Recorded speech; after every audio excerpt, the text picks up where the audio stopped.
truffles, we've also got some nougats, we've got some ganache. I'm going to demonstrate very quickly and very simply what you can do with chocolate. So I'd like to plug two other businesses that are here around us. We've got Luigi's. Now, if you've ever seen lemons like this at Sainsbury's, I'll eat my shoes. Okay. Unwaxed, beautiful. Look at the leaves. No chemicals on these. Okay, so this is a sort of ingredient that we like and thrive on. We've also got, we're going to get some brioche out in the tip just to dump into the ganache. These are from Paul, which are around the corner. And we've also got the strawberries that come from Pascal, which is a delicatessen further down the road. So if you do have an opportunity to venture during daytime hours or shopping hours, then please do go and say hello to these guys, because I'm sure they'd love to welcome you. Luigi's pasta, amazing, absolutely amazing, and buy at least another sort of scoopfuls for yourselves, because it's never enough.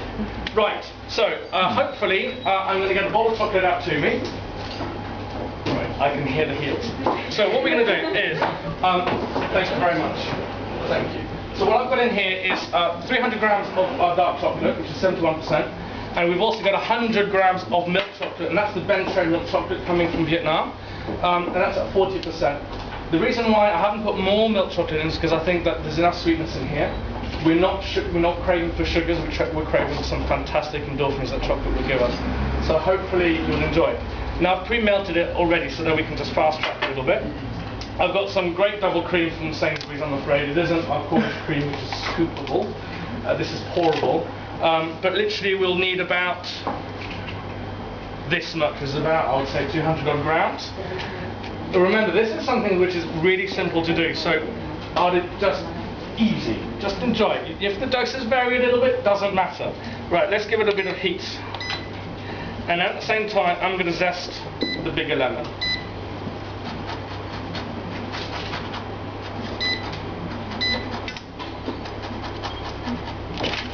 Oh, by the way, do ask questions, huh?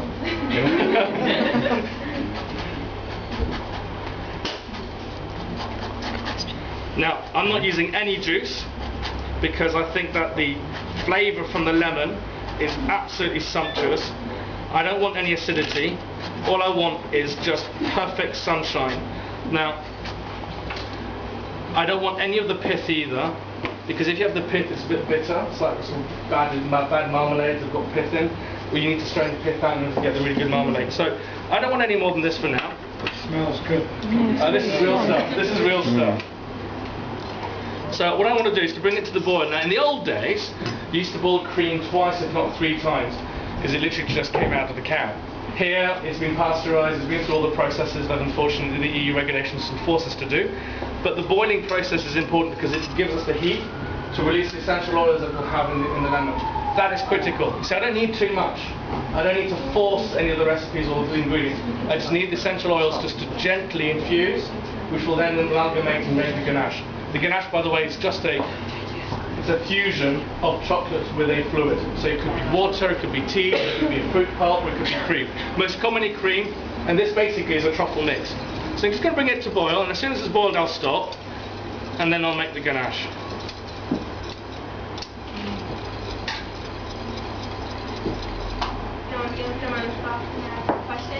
Sorry? No one's going to ask a question and put him on the spot. Oh, go on, put me on the spot. Put me on the spot, please do. Right, it's come to the boil. I'm just going to stop it now because I don't want to burn it. So Mark, how much chocolate do you eat? No, on a real level, probably, well, not too far from about sort of 2/3 of it, possibly. Especially when we're experimenting with new recipes, of which one will come out in a minute, and I'm really proud of it, so you better all like it. I absolutely love it. But yeah, especially when experimenting, and we do a lot of experimenting from around now, right up until the end of June. And that's what we come up with all the ideas for the next 12, 18 months or so. And that's when it's really fun, because you just test out all sorts of different types of recipes. We're trying one with ginger, or different types of gingers and gals and different types of rhizomes that you can use. Absolutely sumptuous, because you get the different nuances, and we do this with different chocolates, different cocoas, different origins, and it's really quite incredible how you get the diversities of flavours and the textures as well that come through. That's a great job to be in. because you're just sort of testing it out, and then you see how it develops and how it works. So I'm going to ask you guys in a minute to do some work, because we've got one of the recipes that we're working on at the moment, which is a praline with a ganache on top. Now I'm not going to say any more than that. What I'd like you to do eventually, so that's the platter will come around in a tick, is hopefully there's some some cards. You just write down some constructive feedback as to how you feel this should be developed. I like to see what people say. One way is also, I suppose, is I don't want to be the cocky git that says, oh yeah, I know best. I don't know best at all. I think I know some pretty good stuff about chocolate, but I can get it wrong. And I don't want to get it wrong too often because it's a very costly business. So what I want is to get your input into how we should improve and how we should, in textures and in flavours. So now the cream has boiled. It should be around 80 odd degrees Celsius now, which then we will be able to incorporate in the chocolate. Any temperature any higher than that will start scoring and burning the chocolate, and then you'll start spoiling the flavour, so we don't want that. I'm going to leave the zests in. Now, with the ganache, use a whisk, but don't whisk it like as if they were egg whites. Just put your whisk in the middle and wait. And the whole process of making a ganache is to be slow, is to take your time, and it will work. If you hurry it and you've got a train to catch, you'll never work. So it's a game of patience, which is a challenging thing for me. So what you want to do is just basically just turn the whisk round very slowly, and you will think for about 5 minutes it's not going to work, because you think all you're doing is just moving molten chocolate. But what you're in fact doing is you're exchanging a very important element here, and that's temperatures. The temperature, the cooler temperature of the chocolate will respond to the heat of the cream, and then the fat molecules in both components will stop binding. That's when you get the ganache being made. That's when you get real flavour.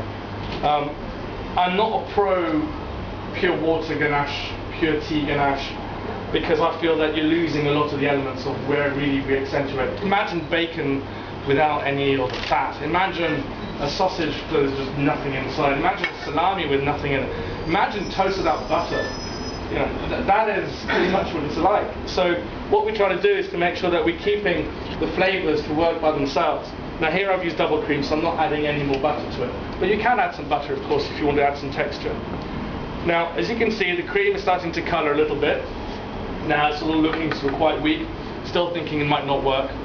It'll work, and it'll end up being something that you just want to dive in. I think I can guarantee that you'll want to dive into it. But here, what you want to do is to just gently ensure that this process of exchange and the opening up of the molecule happens, so that then really the fat that is absorbed, the essential oils in the lemon, will also bind with the fats that are naturally present in the cocoa butter.